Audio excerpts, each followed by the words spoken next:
You can go ahead. Okay, thank you so much.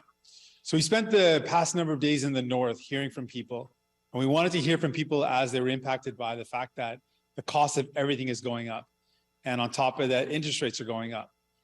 And what we heard from people is they're feeling squeezed. It's getting harder and harder to buy groceries, to put food on the table, to put gas in their tanks.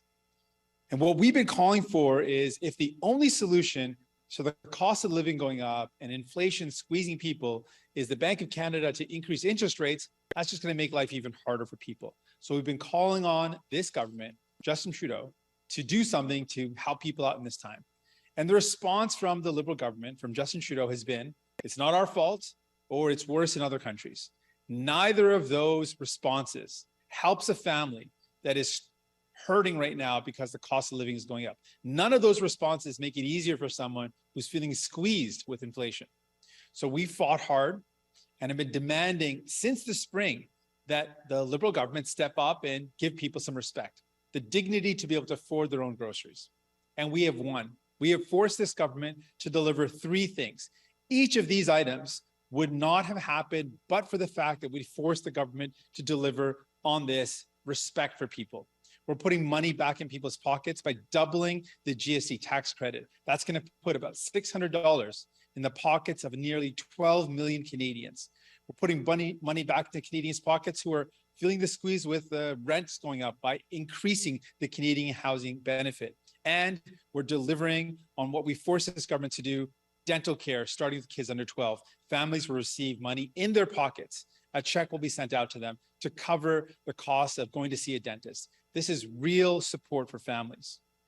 While Pierre Poilievre has talked about cutting investments, cutting government spending, which would cut investments into things like public transit, which would hurt workers like the workers that I just met here in Alstom, workers who depend on investments being made into public transit because we know we need better public transit. So there's good jobs that workers can actually go to work and build the infrastructure and build the public transit that we need. Pierre would cut those jobs. Pierre would cut healthcare at a time when we know we need to invest in healthcare. Make sure we've got a strong healthcare that's there for people when they need it. So New Democrats have shown the way that we have forced this government to deliver for Canadians. While Liberals were out of touch, and while the Conservatives want to cut, we want to invest in people, put more money back in your pockets, and take care of people with the respect and dignity that they deserve. Donc, aujourd'hui, je veux partager ce qu'on a fait depuis quelques journées ici dans le nord de l'Ontario. On a parlé avec les familles, avec les travailleurs qui ont partagé comment le coût de la vie qui augmente et l'inflation frappe fort sur les familles, sur les travailleurs, sur les gens. Et on a écouté les gens. On a demandé que le gouvernement libéral fasse le travail nécessaire pour aider les familles. On a demandé l'aide financière pour les familles. Et la réponse du gouvernement libéral, de Justin Trudeau, était « ce n'est pas notre faute, l'inflation, ce n'est pas notre faute ». Ou deuxièmement, il a dit que c'est pire dans les autres pays. Ces deux réponses ne font rien pour aider les familles qui ont de la misère à rejoindre les deux bouts. Donc, on a réussi à forcer ce gouvernement de livrer trois éléments, de mettre plus d'argent dans votre poche. C'est grâce à nous qu'on a obtenu ces trois gains, ces trois victoires. On a doublé le crédit d'impôt de la TPS. Ça va mettre presque $600 dans les poches de presque 12 millions Canadiens. On a augmenté l'allocation pour le logement. Ça veut dire qu'on va aider les gens à payer leur loyer. Et on a forcé le gouvernement de mettre en œuvre les soins dentaires pour les enfants de 12 ans et moins. Et on est fiers de ça parce que ça va aider les familles à avoir la capacité de payer les factures pour les soins dentaires. Dans ce temps où les libéraux ont dit que ce n'est pas notre faute et que c'est pire dans les autres pays, et dans ce temps où les conservateurs comme Pierre veulent couper les investissements dans les choses comme les transports en commun, qui va couper les emplois, qui va faire mal aux employeurs, les gens qui travaillent dans les usines comme ici où nous sommes. Et ce qu'on a, Pierre a dit qu'il veut couper dans les soins de santé. Ça, c'est quelque chose qui va aussi fait mal aux gens, particulièrement dans un temps où on a besoin de plus des investissements. Donc, on a montré encore que nous, les néo-démocrates, sommes là pour vous. On continue de se battre pour vous et votre famille et on a livré la marchandise avec l'aide financière, l'argent dans votre poche. Et on va continuer. Merci. Thank you. With that, I'm ready for any questions you might have.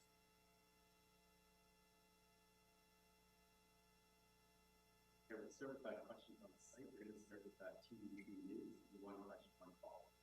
Okay.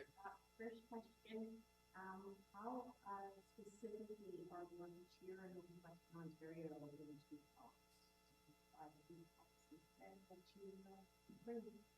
Certainly. So what we've laid out are three specific things that's going to put more money in the pockets of workers.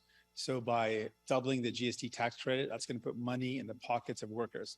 That's their money. That's their GST. We're putting more of it back in their pockets. That's something that we made happen. That's going to help out people in the North and across Canada. We also force this government to increase help for people that need some help to pay their rent. And that's going to go out to about 2 million Canadians, again, across the country. And then dental care. This is for the nearly 9 million Canadians who don't have any coverage. We have forced this government to start with kids 12 and under to receive the help they need to be able to take care of their teeth. This is about respect and about dignity, and we have forced this government to deliver. We know there's a lot more, but I want to be clear. The Liberals and the Conservatives have not been focused on getting people help. The Liberals have said it's not their fault and that it's worse in other countries. The Conservatives want to cut investments, cut support. We're talking about putting money back in your pockets, helping out people, and that's what we've done, and we're going to continue to do even more of that.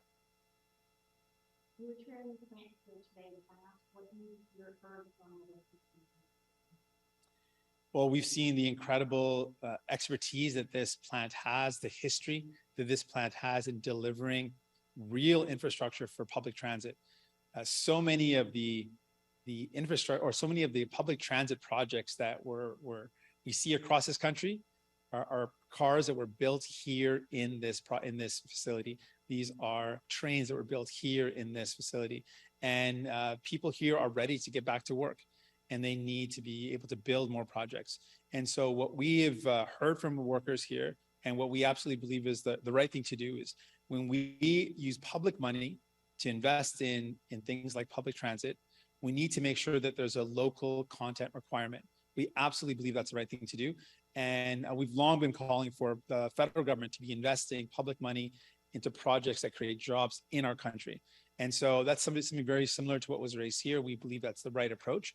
And we are calling for a reversal of Doug Ford's decision to cut the local content requirement as the provincial NDP has done. We think that's the wrong decision to cut the local content requirement. We want to see it at least 25%. And at the federal level, we think that there's opportunities where we can go beyond that amount as well in the right circumstances. We should be making sure if we spend our own money, it should go towards creating jobs in our country. And it should go towards local content. And that's something that makes a lot of sense and something that New Democrats have long believed. We go to CBC underbid. I keep hearing you say that you forced the government and the Liberals to make these policy investments during this period of time. I'm just wondering, was the competencies part thing necessary to find still to enforce the government that was in the position to do this? Absolutely. What we did is we used our power and got it in writing. We forced the government to deliver on a large project like dental care.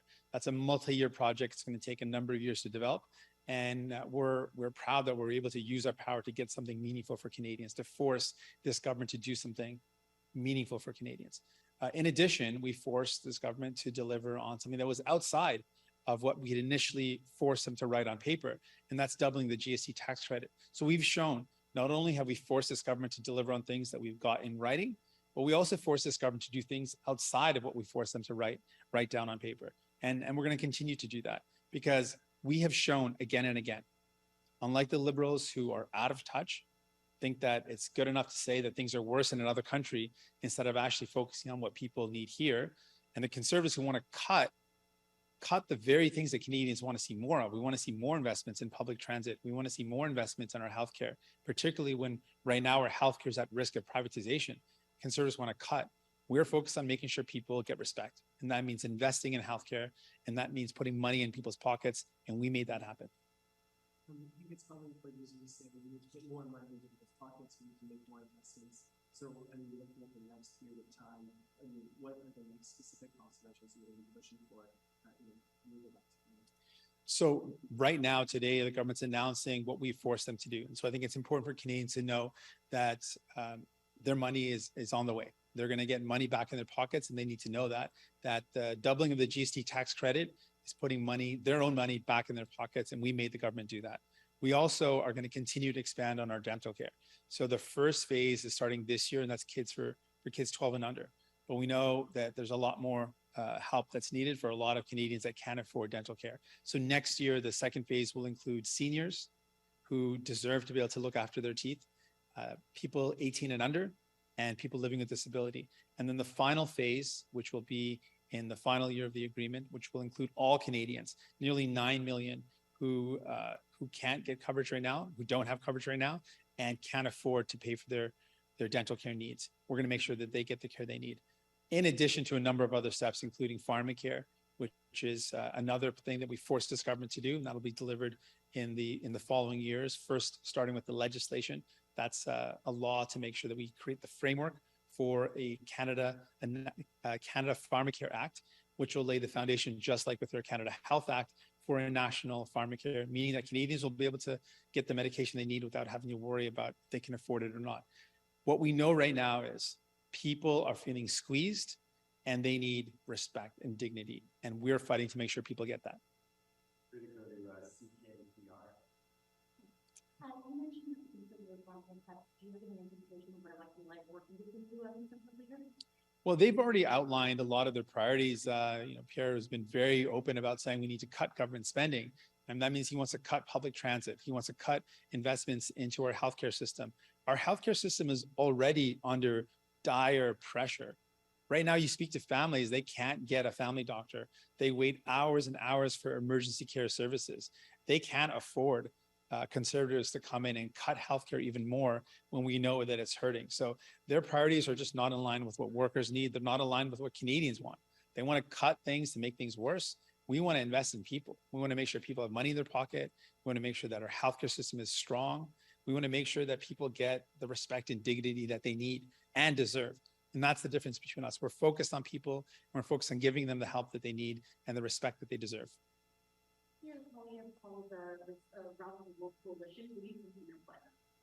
I don't think he knows what he means by that. At the end of the day, the reality is we have been putting real help forward for Canadians. We've been putting money in people's pockets, and we've been making sure that people get respect and dignity. Pierre's made it clear what his goals are. He's someone that wants to make it easier for the bosses and make it harder for the workers. He wants to make sure that people are hurting because he's going to cut the healthcare that people need. He's going to cut investments in things like public transit. The workers that I spoke with in this factory want to see more investments in public transit. They want to see investments that help them create good jobs. They don't believe that cutting in our public transit is the right thing to do. So we are going to continue to fight for people, make sure people are a priority. Conservatives are going to continue to promote their angle of cutting, making it harder for folks, and the Liberals are going to continue to be out of touch. We're going to focus on making sure people get the help they need.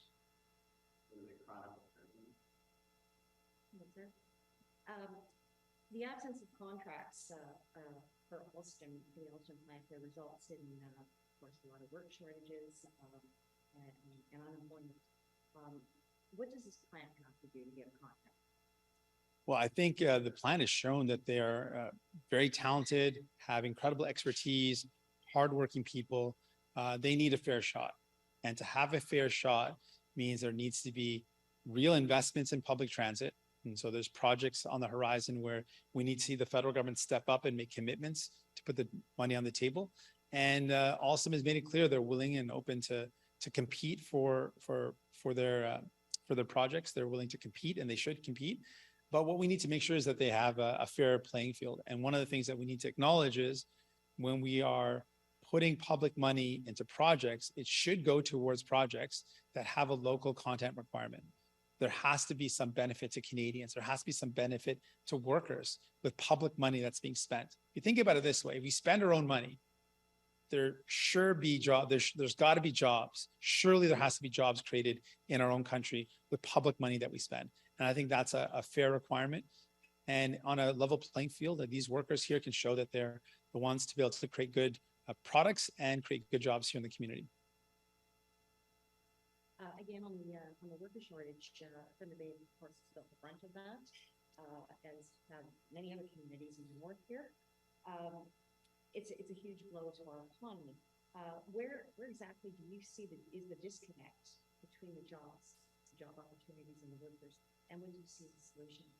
I think there's a couple of areas of solution. One is wages.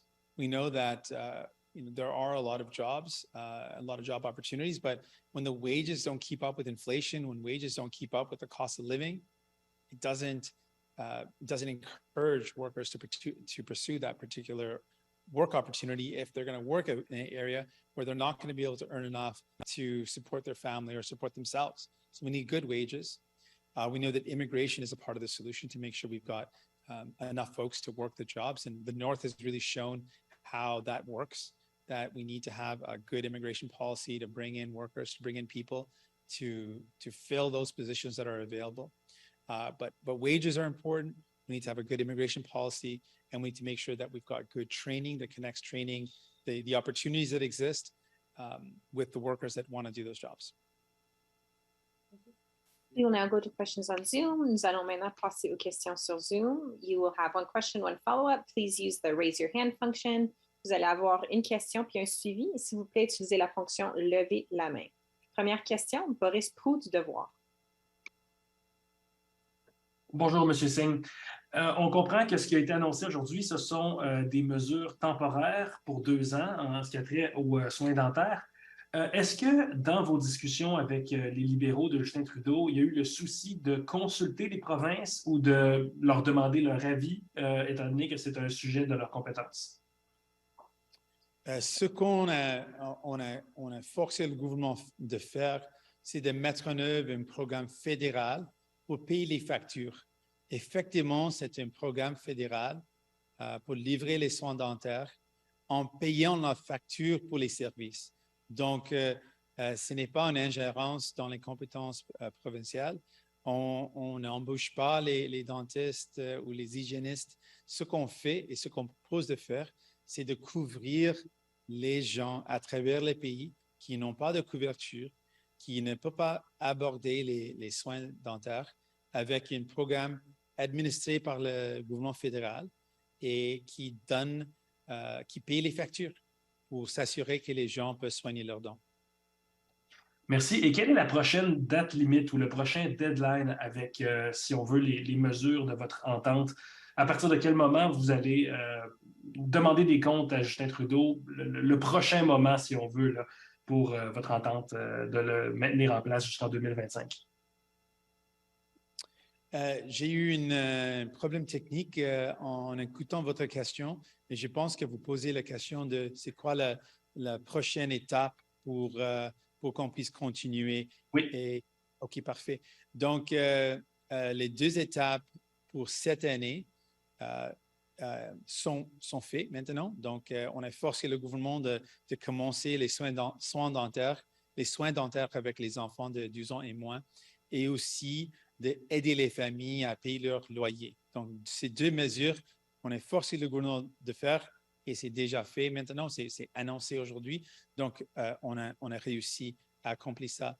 Donc, les prochaines phases pour la prochaine année, tout ce qu'on a forcé le gouvernement de faire est écrit dans un document. Donc, tout ça est écrit. Mais je peux souligner 2 éléments spécifiques. Donc, pour la prochaine année, on doit voir un programme fédéral permanent mettre en place pour les soins dentaires et des étapes pour un projet de loi présenté par la prochaine année pour la science médicaments. Donc, je peux souligner ces 2 éléments. Donc, on va voir et on va continuer de mettre la pression pour forcer le gouvernement de faire ces 2 choses dans la prochaine année. Mais je veux aussi dire, il y a plusieurs choses qu'on sait, on doit continuer de mettre la pression pour obtenir. Et par exemple, le fait qu'on a doublé le crédit d'impôt de la TPS, c'est quelque chose d'hors de ce qu'on a forcé le gouvernement de faire, mais on a obtenu ça aussi. Donc, on va continuer comme ça de trouver des autres solutions et de forcer ce gouvernement de répondre aux besoins des gens. Next question, we have David Thurton from the CDC. Hi, Mr. Singh. Hello. We can hear you. Yes. So I guess the first question I just want to ask you is, will people who have access to provincial plans, such as Ontario Smiles, to your knowledge, are they going to still be eligible for the benefit that's up to $650?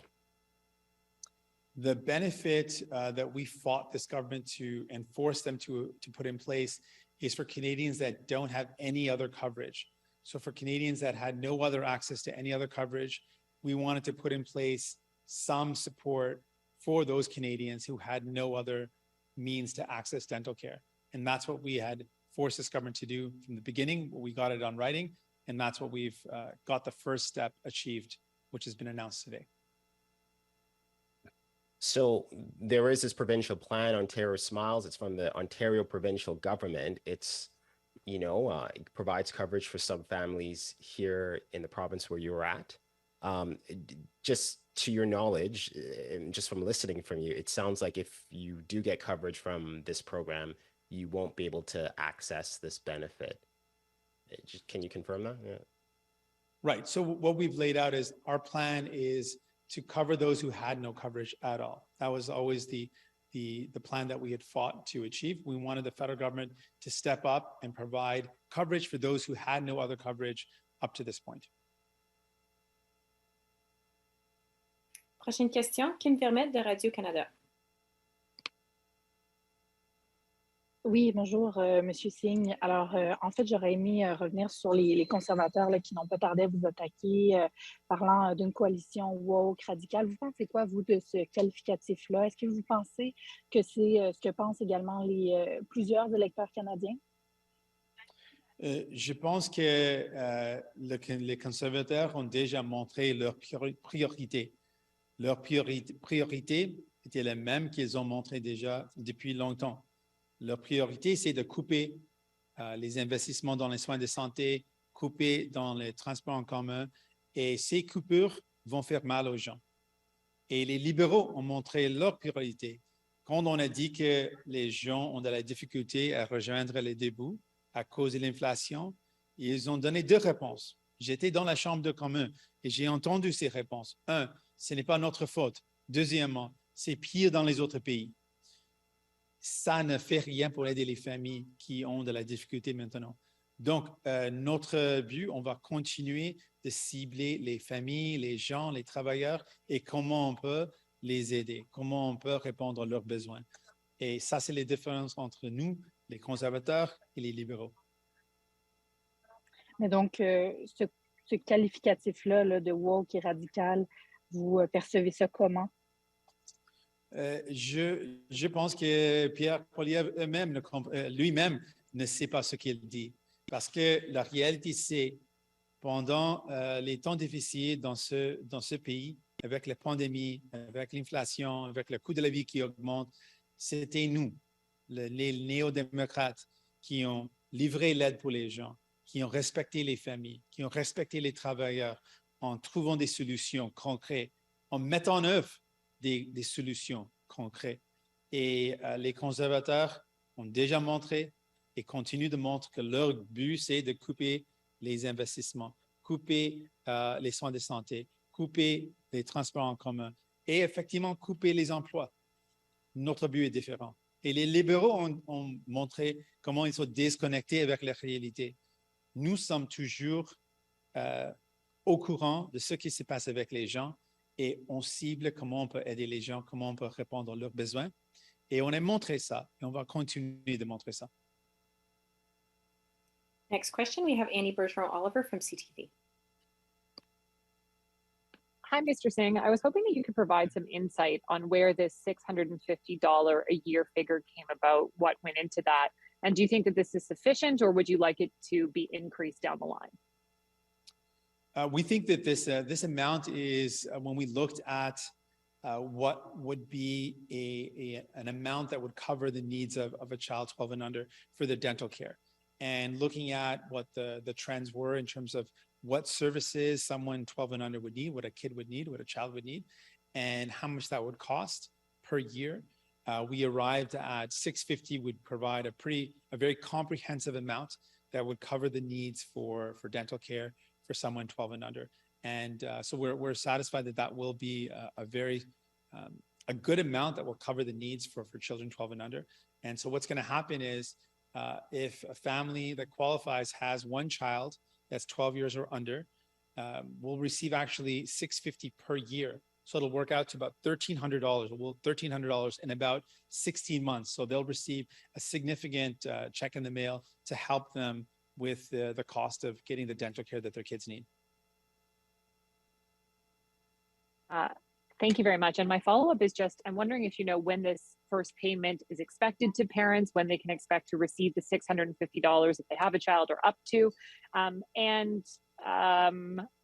I think that's it. I had a second question, but I don't remember. So that's good. Okay. Well, I'll buy you some time. I'll tell you that the first check will get to families, so a family can go out and get the care that they need. And if they apply, they'll be able to get the check basically at the end of the year or early in January next year. So they'll be able to get that funds for the first check, and then the second check will follow up before the end of 2023. So by the end of 2023, families that need to get their kids looked after will be able to get, for one child, the full amount of $1,300 before the end of 2023, staggered with the first check coming, like I said, at the end of this year or the beginning of January, and the second check coming before the end of 2023. Perfect. Thank you. Thank you. This concludes the questions. Back to you, Jagmeet, for final remarks. Thanks so much. I just want to thank some of the workers that of Alstom that are here behind me, and thank the folks for the tour. These are some incredible workers that represent what we have in our country, some incredible talent, expertise, great manufacturing, and we need to make sure that at the federal and provincial levels of government, we are supporting these workers by giving them the best shot possible to continue to do the work that they do, to be able to contribute the way that they can. And I'm proud to stand with them, and I want them to know I've got their back. Je veux dire un grand merci aux travailleurs qui sont avec nous aujourd'hui, et aussi à Alstom, pour montrer comment au Canada, on a l'expertise, on a la capacité de produire des projets incroyables, mais les travailleurs ont besoin d'avoir un terrain égal pour compétitionner, et je veux m'engager, et mon équipe, nous nous engageons à toujours être là pour vous, pour s'assurer que vous avez un terrain égal pour compétitionner et pour avoir des bons emplois dans notre pays. Merci. Thank you.